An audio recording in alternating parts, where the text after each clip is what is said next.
हम कवर कर रहे हैं ATNR, तो उसको मैंने ग्रीन किया हुआ है। There are few other reflexes जो हम आने वाले इस पूरे कोर्स के अंदर कवर करेंगे।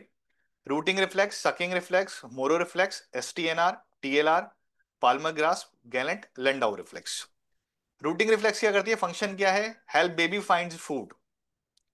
28 वीक ऑफ गेस्टेशन में आ जाती है, 3 मंथ्स की एज तक बच्चे का ये रिफ्लेक्स इंटीग्रेट हो जाता है। अगर ये रिटेन रहता है तो क्या होता है, बच्चे की पुअर फीडिंग होती है, स्पीच इश्यूज आते हैं, और बहुत सारे इश्यूज हैं। मैंने थोड़े थोड़े इश्यूज यहाँ लिखे हैं क्योंकि इस पर अभी हम डिटेल में बात नहीं कर रहे हैं, just for overview. Second is sucking reflex. Sucking reflex क्या करती है, aids in nourishment intake, develop tongue movement and later produce sounds. 28 week of gestation में यानी वोम के अंदर ही ये आपके प्रेजेंट होती है। और typical age of integration 2 to 5 months, यानी 2 to 5 मंथ में सकिंग रिफ्लेक्स हमारे इंटीग्रेट हो जानी चाहिए बच्चे की, otherwise we will see poor oral motor control, तो फिर बच्चे को वहां प्रॉब्लम आती है। मोरो रिफ्लेक्स स्टार्टर रिफ्लेक्स होती है, प्रोटेक्टिव रिफ्लेक्स होती है। 28 वीक ऑफ गेस्टेशन में डेवलप होना स्टार्ट हो जाती है, इंटीग्रेशन हो जाता है 5 to 6 मंथ के अंदर। अगर ये इंटीग्रेट नहीं होती तो बच्चे के अंदर हाइपर एक्टिविटी देखने को हमें मिलती है, साउंड से hyper activity, auditory hyper activity, visual hyper activity, anxiety and poor balance. ठीक है, तो ये कुछ साइन हो सकते हैं। ATNR जो आज हम कवर करेंगे, this is basically called fencing reflex. It prepares for hand eye coordination, और बहुत सारी चीजें इसमें होती हैं, वो अभी हम आगे कवर करेंगे। बर्थ के समय प्रेजेंट होती है, 4 to 6 मंथ के अंदर इसका इंटीग्रेशन हो जाता है। इसका इंपैक्ट क्या होता है अगर ये रिफ्लेक्स रिटेन रहती है, poor bilateral coordination, reading issues and there are so many other issues जो अभी हम आगे डिस्कस करने वाले हैं। STNR फैसिलिटेट्स क्रॉलिंग, यानी STNR का जो डेवलपमेंट फेस होता है क्रॉलिंग में होता है, उससे पहले ही वो इंटीग्रेट हो जाती है।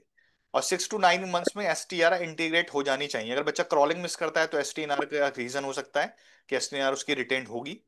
और क्रॉलिंग में अगर बच्चे का पोस्चर करेक्ट नहीं है, ठीक से प्रॉपर क्रॉलिंग नहीं आ रही, बनी क्रॉलिंग है, थोड़ा फनी वे में बच्चा क्रॉल कर रहा है, उसका कोऑर्डिनेशन ठीक नहीं दिख रहा बॉडी का, तो ATNR भी कहीं ना कहीं बच्चे की इंटीग्रेट नहीं हुई होती, उसकी वजह से वो इम्पैक्ट आता है कि बच्चे का लेफ्ट और राइट साइड बॉडी एक कोऑर्डिनेशन में काम नहीं करता और बच्चा वहां पे अच्छी तरीके से क्रॉलिंग भी नहीं कर पाता। ठीक है। TLR के अंदर देखते हैं response to head position respect to the spine.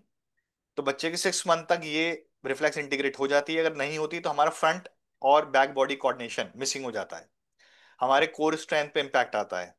तो उस पे हमें बहुत सारा उसमें काम करना पड़ता है। बच्चा बैंड होके शू लेसेस को बांधेगा, वो नहीं कर पाता। बच्चा, जैसे हम पहले एक्सरसाइज करते थे ना कि लेग्स को हमने वाइड ओपन किया, टो टच करने वाली, क्रॉस करके हैंड्स को, उस तरह की एक्टिविटीज नहीं परफॉर्म कर पाता, क्योंकि बैंड होने के लिए उसको स्पाइन को बैंड करना पड़ता है, और क्योंकि बैक बॉडी और फ्रंट बॉडी का कोऑर्डिनेशन मिसिंग होता है, जिसकी वजह से फिर इस तरह की फंक्शनल एक्टिविटीज बच्चे की इंपैक्टेड हो जाती है।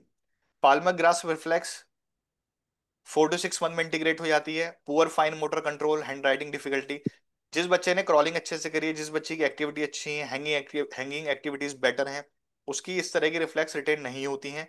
लेकिन बच्चे ने क्रॉलिंग नहीं किया, वेट हैंड्स पे लिया नहीं, कभी हैंग किया नहीं, प्रॉपर उसकी एक्सरसाइजेज नहीं है, तो फिर इस तरह के रिफ्लेक्सेस, छोटे छोटे रिफ्लेक्सेस हमें देखने को मिलते हैं कि वो हमारे बच्चे की इंटीग्रेट नहीं हुई।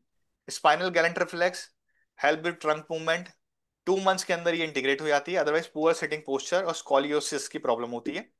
लंडाउ रिफ्लेक्स ये बेसिकली हमारी पोस्टल रिफ्लेक्स है, this is not a primitive reflex. तो इसको ये क्या करती है, डेवलप करती है postal strength, 1 to 2 years of age में ये इंटीग्रेट हो जाती है, और वीक कोर स्टेबिलिटी इसमें होती है।